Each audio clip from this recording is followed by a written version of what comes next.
सबका स्वागत है JH फिजिक्स फैमिली में। तो चलिए स्टार्ट करते हैं आज का टॉपिक।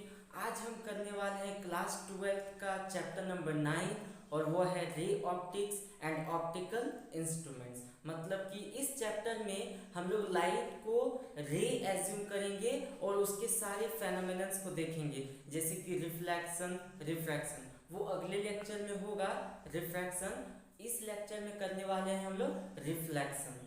तो देखते हैं कि आज क्या क्या होने वाला है आज के लेक्चर में। सबसे पहले हम लोग देखेंगे लाइट क्या है, लाइट का डेफिनेशन जानेंगे। दूसरा, इलेक्ट्रोमैग्नेटिक वेव क्या होता है उस बारे में जानेंगे। तीसरा जानेंगे notion and reality of light, मतलब कि पहले लाइट की क्या धारणा थी, लाइट के बारे में लोगों का क्या सोच था और अभी रियल में क्या होता है लाइट और इसका प्रॉपर्टी। आगे देखने वाले हैं रे एंड बीम, रे और बीम के बारे में जानने वाले हैं। उससे आगे है reflection of light through spherical surface. 10th standard में हमने पढ़ा था रिफ्लेक्शन ऑफ लाइट वो प्लेन सरफेस में, वो अब हम लोग देखने वाले हैं reflection of light in spherical surface. अगर स्फेरिकल सरफेस हो तो रिफ्लेक्शन कैसे होता है उसको देखेंगे। उसके आगे क्या देखने वाले हैं, साइन कन्वेंशन। साइन कन्वेंशन देखने वाले हैं कि लेफ्ट साइड जाएंगे तो साइन क्या होगा, राइट साइड जाएंगे तो साइन क्या होगा, ये सारा डिस्कस करेंगे। और सबसे लास्ट में हम लोग क्या करने वाले हैं, focal point, focal plane F is equal to R upon 2, मतलब कि फोकस से रिलेटेड जितनी भी चीजें हैं उन सभी को जानेंगे। तो वन बाय वन चलिए स्टार्ट करते हैं। सबसे पहले है लाइट। अब लाइट के बारे में जानते हैं। अगर आपको पूछा जाए कि लाइट क्या है तो हम सभी का लगभग सेम जवाब होगा 10th स्टैंडर्ड के आधार पर कि light is a medium which enables us to see any object. Light क्या है, लाइट वह माध्यम है जो हमें किसी भी वस्तु को देखने योग्य सक्षम बनाता है। तो लेकिन 10th स्टैंडर्ड में ये डेफिनेशन था, 12th में चेंज होगा। तो देखते हैं 12th के आधार पर लाइट का क्या डेफिनेशन है। Light is an electromagnetic wave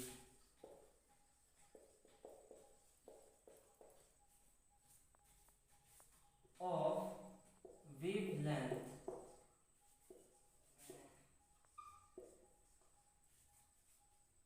of about 400 nanometer to 750 nanometre. अब यहाँ क्या लिखा हुआ है, light is an electromagnetic wave of wavelength of about 400 nanometre to 700 nanometre. Light क्या है, लाइट इलेक्ट्रोमैग्नेटिक वेव है जिसका वेवलेंथ कितना होता है 400 नैनोमीटर से लेके 750 नैनोमीटर तक। अब यहाँ दिक्कत ये है कि इलेक्ट्रोमैग्नेटिक वेव किसको बोलते हैं तो उसको जानना जरूरी है। तो वेव सबसे पहले जानते हैं कि वेव क्या होता है, जो मीडियम में अप एंड डाउन फ्लक्चुएट करते हुए ट्रेवल करता है। अब देखते हैं इलेक्ट्रोमैग्नेटिक वेव के बारे में। इलेक्ट्रोमैग्नेटिक वेव क्या होता है हम लोग देखेंगे, नोशन और रियलिटी को उसको भी एक साथ कवर करते ही जाते हैं। देखिए नोशन क्या था, पहले जो हमारे अर्ली साइंटिस्ट थे उनका मानना था कि लाइट का स्पीड एनामोरस होता है, मतलब कि इसका स्पीड इनफाइनाइट होता है। लाइट के स्पीड को कभी कैलकुलेट नहीं किया जा सकता और ये इनफाइनाइट है। दूसरी क्या धारणा थी, light travels in a straight line. वैसे अभी भी माना जाए तो light travels in a straight line बोल सकते हैं, लेकिन एक्चुअल में लाइट स्ट्रेट नहीं जाता, ये देखेंगे कैसे। तो सबसे पहला क्या धारणा था, light has enormous speed, light के पास बहुत ज़्यादा स्पीड है। और दूसरा कि light travels in a straight line. Notion पहले लिख लेते हैं, नोशन क्या है लाइट का, लाइट हैज इनॉर्मस स्पीड, ये पहला धारणा। और दूसरी धारणा क्या है, light travels in a straight line। ये क्या माना जाता था कि लाइट हम लोग का बहुत ज़्यादा स्पीड है लाइट के पास और ये स्ट्रेट लाइन में ट्रेवल करता है, लेकिन हम लोग का लाइट का भी स्पीड को कैलकुलेट कर लिया गया है और अभी हम लोग का कैलकुलेट किया हुआ वैल्यू यहाँ लिखते हैं। रियलिटी में क्या है, light has constant speed, light has constant speed. Light का स्पीड कांस्टेंट होता है जो कि अभी लिया जाता है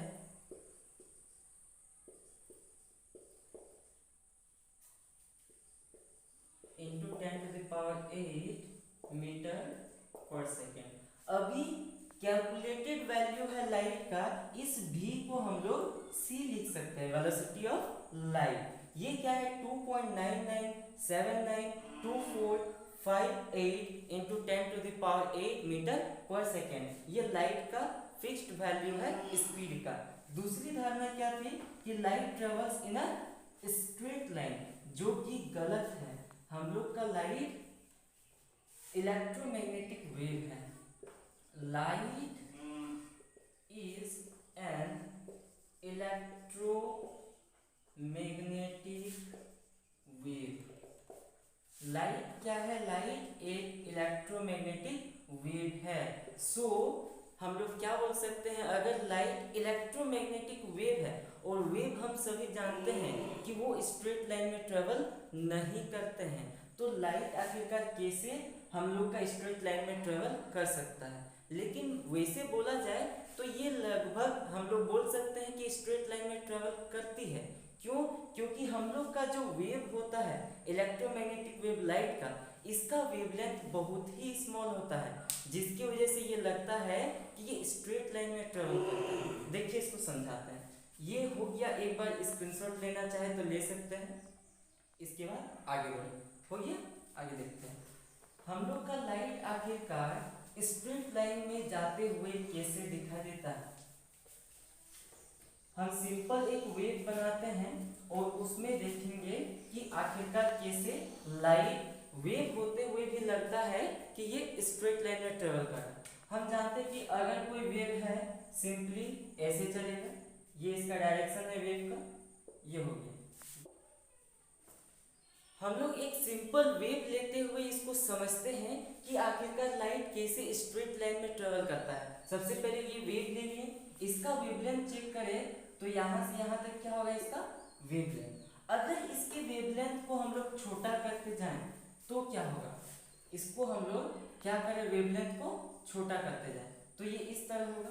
अगर इसके वेवलेंथ को और छोटा करें तो इस तरह होगा, और वेवलेंथ को छोटा करें तो इस तरह होगा, और छोटा करें तो इस तरह होगा, और छोटा करें तो इस तरह। मतलब कि हम लोग क्या बोल सकते हैं कि लाइट किस में ट्रेवल करता है, स्ट्रेट लाइन में ट्रेवल करता है। और पहले माना जाता था कि लाइट कैसे जा रहा है, स्ट्रेट लाइन में जा रहा है। भले ये वेव है लेकिन किस में जा रहा है, स्ट्रेट लाइन में। उस समय वेव नहीं माना जाता था। तो ये हो गया हम लोग का लाइट स्ट्रेट लाइन में कैसे ट्रेवल करता है। अब जानते हैं कि ये इलेक्ट्रोमैग्नेटिक वेव क्या होता है। चलिए स्टार्ट करते हैं।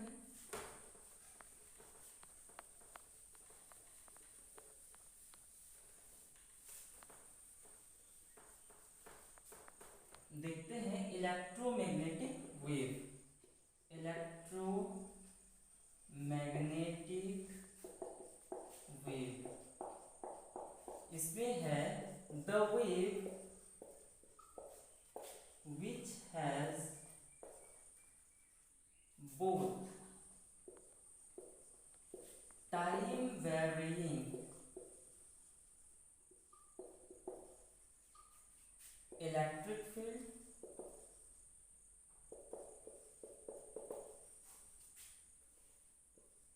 and time varying magnetic field।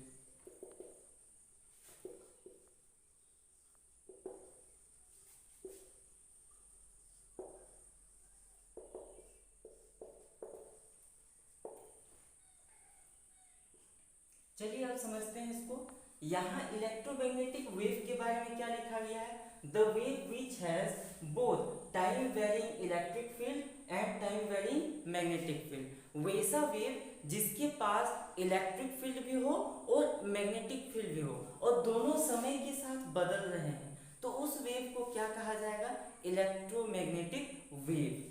ये हम लोग का डायग्राम बना रहे हैं। जैसे कि ये डायरेक्शन है इलेक्ट्रोमैग्नेटिक वेव का, ये अप एंड डाउन ले लेते हैं हम लोग इलेक्ट्रिक फील्ड का। ये जो ग्राफ है ये किसका है? इलेक्ट्रिक फील्ड का। और हम लोग का मान लेते हैं कि मैग्नेटिक फील्ड इस तरह है।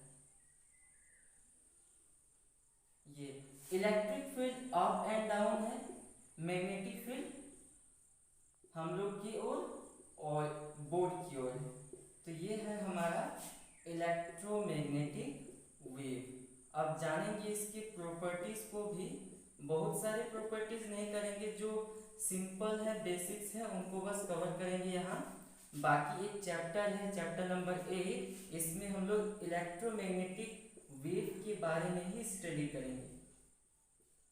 ये हमारा क्या है? Electromagnetic wave. अब देखिए इसमें होता क्या है, इलेक्ट्रिक फील्ड इस डायरेक्शन में, मैग्नेटिक फील्ड इस डायरेक्शन में। मतलब क्या समझ सकते हैं, इलेक्ट्रिक फील्ड इस तरह जा रहा है और मैग्नेटिक फील्ड इस तरह जा रहा है और दोनों एक दूसरे के ऊपर परपेंडिकुलर होते हैं। और तीसरा बात क्या है, electric field, magnetic field and direction of propagation, ये तीनों एक दूसरे के ऊपर परपेंडिकुलर होते हैं। ये देखिए इलेक्ट्रिक फील्ड क्या हो रहा है? अप एंड डाउन है। मैग्नेटिक फील्ड क्या है? हम लोग की ओर और बोर्ड की ओर है। और डायरेक्शन ऑफ प्रोपागेशन क्या है? इस डायरेक्शन में। तीनों एक दूसरे के ऊपर क्या है? परपेंडिकुलर। ये हमारा हो जाएगा इलेक्ट्रिक फील्ड, ये हो जाएगा मैग्नेटिक फील्ड और ये हो जाएगा डायरेक्शन।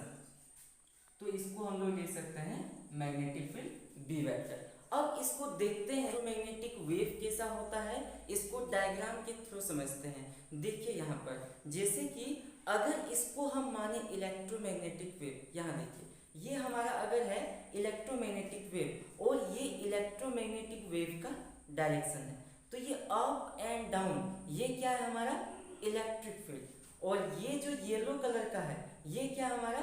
Magnetic field. दोनों टाइम वेरिंग है। ये इलेक्ट्रिक फील्ड इस डायरेक्शन में अप एंड डाउन जा रहा है, मैग्नेटिक फील्ड आपकी ओर और मेरी ओर इस तरह से जा रहा है और डायरेक्शन ऑफ प्रोपागेशन इस डायरेक्शन में है। मतलब कि तीनों एक दूसरे के ऊपर म्यूचुअली परपेंडिकुलर होते हैं। ये एक प्रॉपर्टी है इलेक्ट्रोमैग्नेटिक वेव का।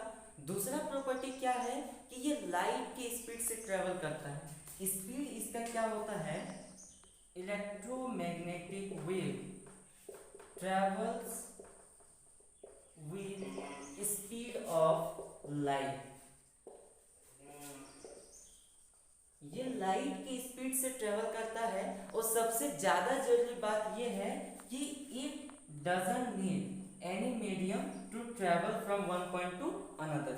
There is no need of medium, there is no need of medium to travel from one point to another point, from one point to another point। इसका मतलब क्या हुआ? ये जो इलेक्ट्रोमैग्नेटिक वेव है हमारा लाइट, इसको एक मीडियम से नहीं, इसको एक पॉइंट से दूसरे पॉइंट में जाने के लिए किसी भी मीडियम का जरूरत नहीं होता है। और यही कारण है कि सन और अर्थ दोनों के बीच में वैक्यूम होता है, जिसमें कोई भी पार्टिकल नहीं, एयर भी नहीं, फिर भी हमारा लाइट सन से अर्थ तक आता है, क्योंकि लाइट क्या है? इलेक्ट्रोमैग्नेटिक वेव है। तो ये सारी बातें क्लियर हो गई है।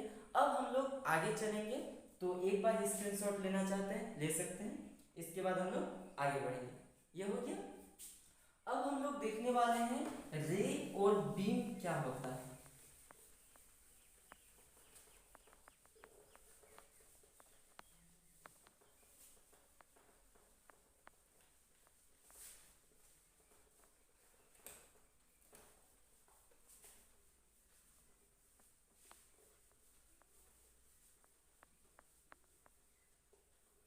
अब जैसे कि हम लोगों ने इस चैप्टर में लाइट को रे एज्यूम किया है, तो रे का डेफिनेशन हम लोग समझते हैं। वैसे ज्योमेट्री में देखें तो रे क्या होता है, वैसा लाइन जिसका एक एंड पॉइंट फिक्स्ड होता है और दूसरा एंड पॉइंट अनफिक्स्ड, मतलब कि फिक्स नहीं होता है। ये एक डायरेक्शन पे इनफिनाइट डिस्टेंस ट्रेवल कर सकता है, इसको क्या बोलेंगे, रे। यहाँ जो बुक में दिया हुआ है एनसीईआरटी के, उसको लिखते हैं। रे क्या है, path of light to travel from one point to another, one point to another point. इसमें क्या बोला गया है, पाथ ऑफ लाइट, लाइट का जो पाथ होगा एक पॉइंट ए से दूसरे पॉइंट बी तक जाने में लाइट का जो पाथ होगा उसको क्या कहा गया है, रे। अब हम लोग बोल सकते हैं सर लाइट तो वेव है, ये अप एंड डाउन जाएगा, ये जा रहा है बिल्कुल वैसे ही, लेकिन इसका वेवलेंथ इतना छोटा है कि ये क्या लग रहा है, बिल्कुल स्ट्रेट लाइन में जा रहा है, मतलब कि इसको हम लोग रे बोल सकते हैं। ये हुआ। अब हम लोग जानने वाले हैं बीम के बारे में। तो जब बहुत सारे रेज एक साथ इकट्ठे हो जाते हैं और इसी को क्या कहा जाता है, बीम। तो बीम हम लोग लिख सकते हैं कलेक्शन ऑफ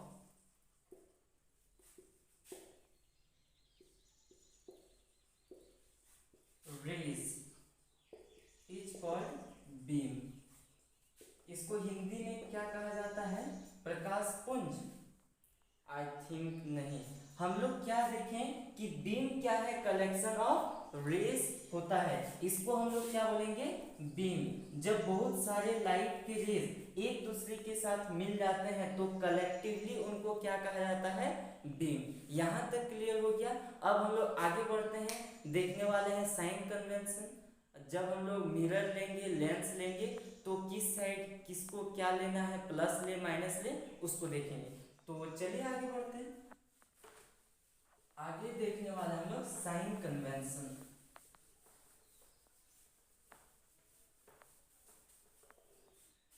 अगला है हमारा साइन कन्वेंशन।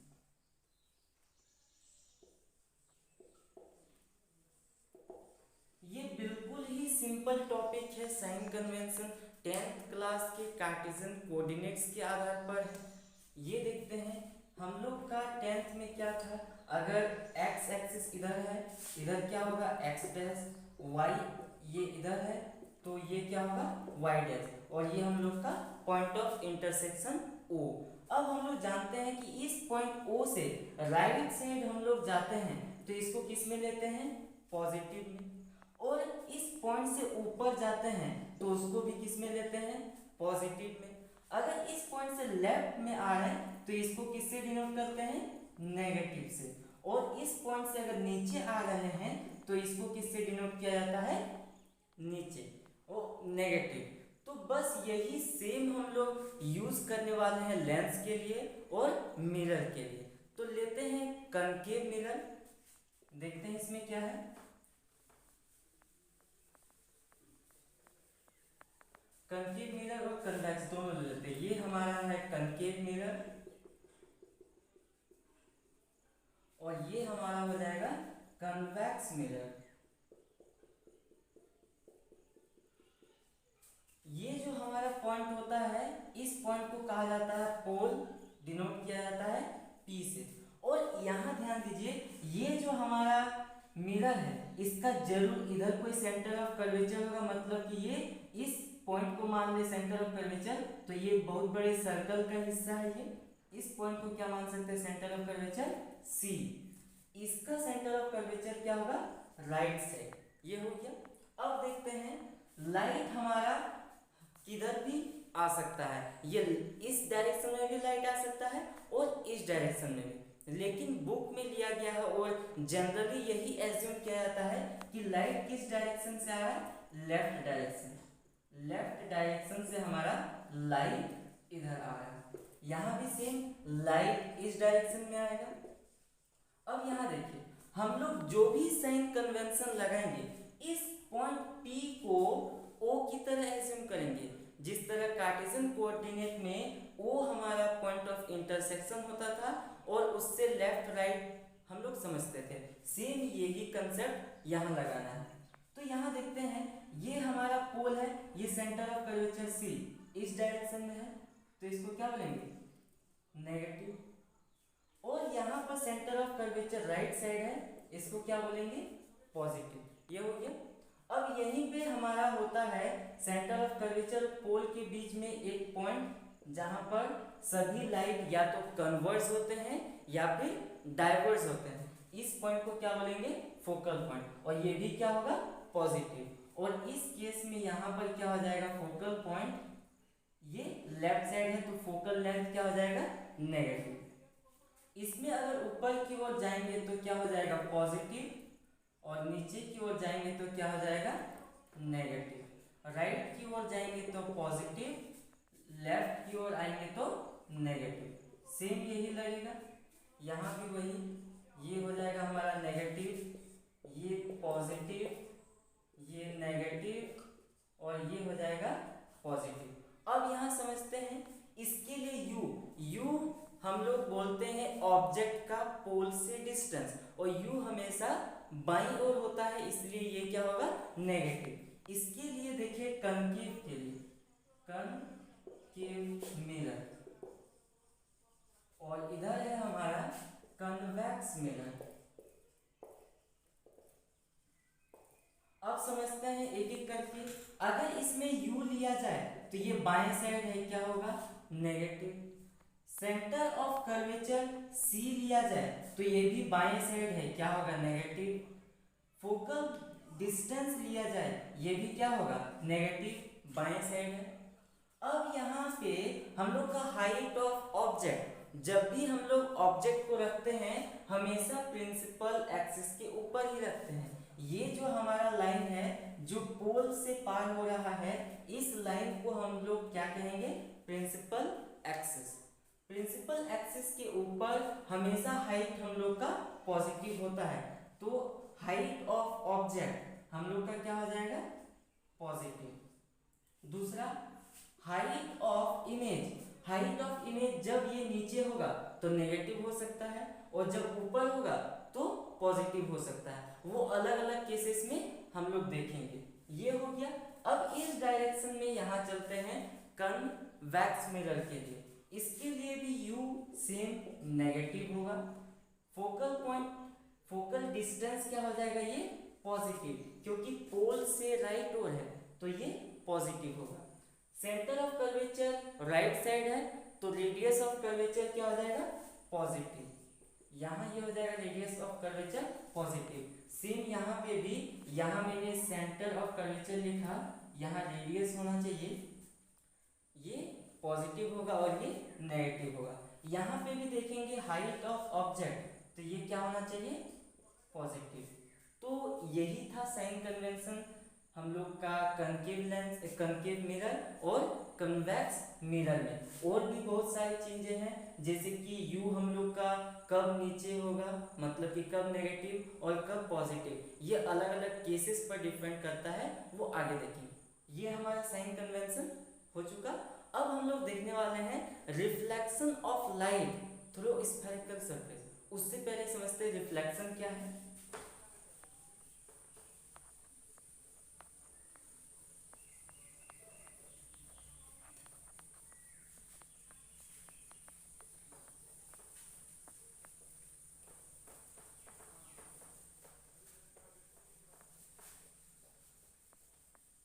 यहाँ सबसे पहले हम समझते हैं रिफ्लेक्शन ऑफ लाइट क्या होता है। रिफ्लेक्शन ऑफ लाइट, तो इसको समझते हैं। यहाँ देखिए, जैसे कि कोई एक ऑपेक ऑब्जेक्ट है, जैसे कि मिरर, मिरर में एक साइड कलर किया हुआ रहता है और दूसरा साइड नहीं, तो उसी को कहा जाता है ऑपेक। ऑपेक मीडियम उसको बोलेंगे जिस पर लाइट उससे ट्रेवल होके नहीं जा सकता। जैसे कि मान लेते हैं यहाँ एक मीडियम है और नीचे कलर किया हुआ है, यानी कि कलर इसके, ये यहाँ पे कलर किया हुआ है, लाइट इसके अंदर नहीं आ सकता। तो होगा क्या, जैसे ही लाइट इसके सरफेस पर यहाँ आएगा ये टकरा के अपने वापस उसी मीडियम में चला जाएगा। इसी प्रोसेस को क्या कहा जाता है, रिफ्लेक्शन ऑफ लाइट, प्रकाश का परावर्तन। और यहाँ हम सभी जानते हैं इसको क्या बोलेंगे, normal at the point of intersection. इसको हम लोग क्या बोलेंगे, नॉर्मल। इस लाइट को बोलेंगे इंसिडेंट लाइट,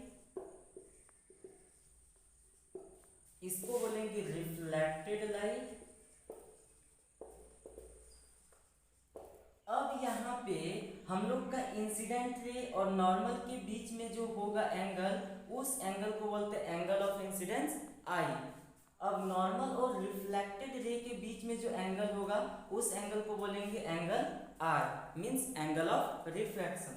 आई क्या है, angle of incidence, angle of incidence. और आर क्या हो जाएगा हमारा, angle of refraction, angle of refraction. अब डेफिनेशन लिख लेते हैं कि रिफ्लेक्शन का क्या होता है, when light strikes in opaque surface, opaque surface, it returns back to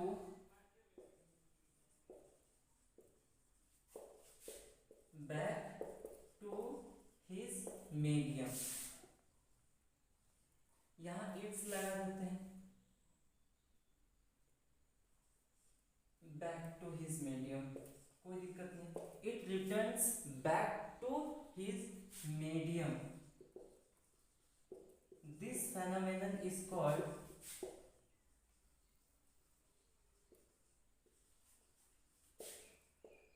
reflection of light.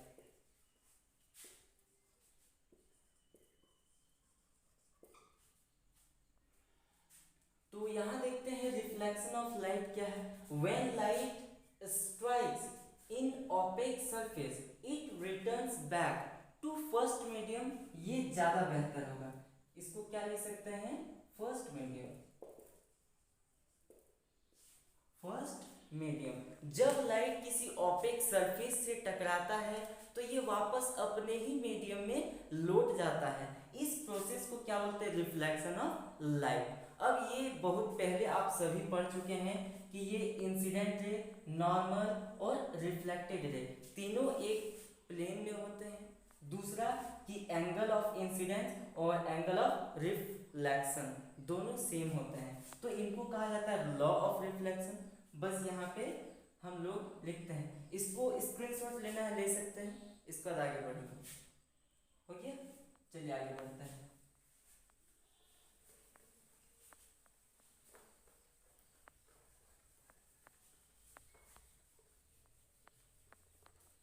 Laws of reflection, laws of reflection, ये दो लॉज हैं, incident ray, reflected ray and normal to the plane.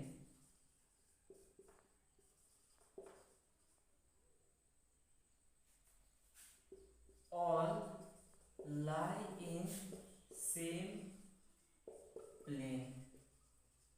और दूसरा क्या property है, angle of incidence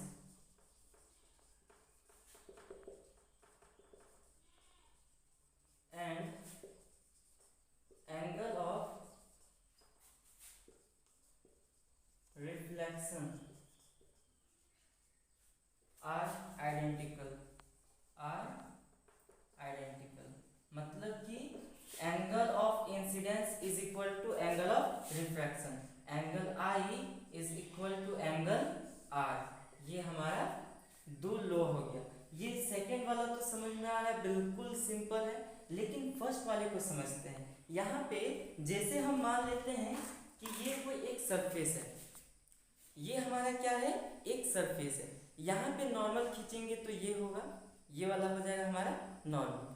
और light आएगा ए से, ये हमारा नॉर्मल, और वापस जाएगा ए से। तीनों को एज्यूम करें तो ये लाइट ए से आया, नॉर्मल ए से है, रिफ्लेक्शन ए से हुआ। तीनों एक प्लेन इस तरह होंगे, तीनों एक प्लेन पर होते हैं। यही बोला गया है, the incident ray, reflected ray and normal to the plane all lie in same plane, वो सेम प्लेन पर होते हैं। ये हमारा लॉ था, लॉ ऑफ रिफ्लेक्शन। अब यहाँ देखते हैं, ये तो हम लोग पढ़ चुके कि रिफ्लेक्शन क्या है, लॉज ऑफ रिफ्लेक्शन भी देख ली, लेकिन हमने ये जो पढ़ा वो प्लेन मिरर के लिए था। अब पढ़ने वाले हैं कर्व्ड सरफेस, मतलब कि वैसा सरफेस जो प्लेन नहीं है, कर्व होगा। तो इसमें डरने वाली कोई बात नहीं है, सेम लॉ वहाँ भी लगेंगे, बस सिर्फ हम लोग को वहाँ एक और मेहनत करना पड़ता है, उसका नॉर्मल खींचने का। तो उसको करने से पहले ये स्क्रीनशॉट ले लीजिए, इसके बाद हम आगे बढ़ेंगे। चलिए स्क्रीनशॉट ले लिए, अब आगे बढ़ते हैं। ये हम लोग कर्व्ड सरफेस में करने वाले हैं, through curved surface, through curved surface. अब यहां देखिए, इसको भी मिटा देते हैं।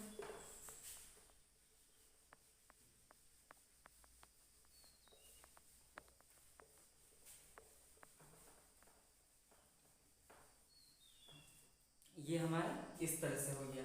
अब यहाँ देखते हैं रिफ्लेक्शन थ्रू कर्व्ड सरफेस। अब सरफेस हमारा प्लेन नहीं है, कर्व्ड है। जैसे मान लेते हैं कि ये प्लेन इस तरह से है, या फिर ये इस तरह से है, या फिर एज्यूम करते हैं इस तरह, ये हमारा प्लेन है। अब एक साइड ऑपेक होगा, मतलब कि कलर किया हुआ, ये हमारा इस तरह से। यहाँ मान लेते हैं कि ये इस तरह से है, और ये तीसरा क्या मान लेते हैं, ये हमारा इस तरह से कलर किया हुआ है, ये हो गया। अब यहाँ देखते हैं, मान लेते हैं कि यहाँ लाइट एक ऐसे गिरा, ये हमारा लाइट ऐसे आया, ऐसे आया, तो हम लोग कैसे जानेंगे कि ये कितना एंगल के साथ रिफ्लेक्ट होगा? इसके लिए नॉर्मल निकालना बहुत जरूरी है, और नॉर्मल निकालने का एक सिंपल सा तरीका है, हम लोग सेंटर ऑफ कर्वेचर से जहां पे लाइट इंसिडेंट हुआ वहां मिला देते हैं। तो एज्यूम कीजिए ये हमारा एक बड़ा सा सर्कल है, तो इसका सेंटर जरूर यहाँ कहीं पे होगा। मान लेते हैं कि ये क्या है, हमारा सेंटर ऑफ कर्वेचर C1 है इस सरफेस के लिए। तो नॉर्मल कैसे खींचेंगे? नॉर्मल हमारा हो जाएगा इस डायरेक्शन में, ये हो जाएगा हमारा नॉर्मल एन, ये क्या हो जाएगा इंसिडेंट लाइट, और जितना एंगल आई होगा इंसिडेंट रे और नॉर्मल के बीच में एंगल आई, जितना आई उतना ही होगा आर, ये हो जाएगा हमारा आर। तो ये हो गया इंसिडेंट रे और ये रिफ्लेक्टेड रे। तो इस तरह से हम लोग का रिफ्लेक्शन सेम होता है प्लेन सरफेस पे भी और कर्व्ड सरफेस पे भी। बस एक दिक्कत ये है कि हम लोगों को इसमें नॉर्मल निकालना पड़ता है, उसमें कोई दिक्कत नहीं है। तो ये हो गया। दूसरा इसमें समझते हैं, मान लेते हैं कि ये लाइट हमारा ऐसे आया, ऐसे आया, तो नॉर्मल खींचना है तो इस सर्कल को एज्यूम करते हैं कि ये हमारा सर्कल इस तरीके से होगा, तो जरूर ये इसका नॉर्मल होगा, ये हमारा हो जाएगा नॉर्मल, इसको हम लोग क्या बोलेंगे नॉर्मल, और ये हमारा हो जाएगा इंसिडेंट है। इंसिडेंट है और नॉर्मल के बीच में आई, और ये सेम हो जाएगा आर। तो बस इस तरह से यहाँ भी समझ सकते हैं, सरफेस किसी भी तरह हो, सेम यहाँ पे भी ऐसे लाइट आएगा और ऐसे चला जाएगा। इसमें ज़्यादा अब बताएंगे नहीं, आई इज इक्वल टू आर, ये इंसिडेंट थे और ये रिफ्लेक्टेड थे, ये हो गया। सेम यहाँ पे भी ऐसे और ऐसे, ये हो जाएगा हमारा नॉर्मल एन, ये हो जाएगा एंगल आई, ये होगा एंगल आर, ये हो गया। अब हम लोग आगे चलते हैं कि F is equal to R by two कैसे होता है, ये जानते हैं। तो इसको समझ लिए, आगे बढ़ते हैं।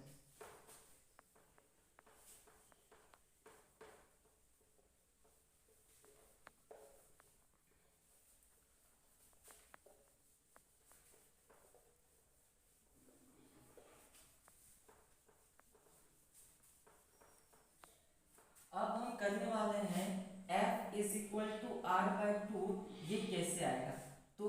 तो यहाँ पे हम लोग लिख सकते हैं द पॉइंट। ये वीडियो काफ़ी हमारा लंबा हो रहा था, इसलिए हम लोग इसको अगले टॉपिक में अगले लेक्चर में कवर करेंगे। तो आज के लिए इतना ही। बेस्ट ऑफ लक, पढ़ते रहिए।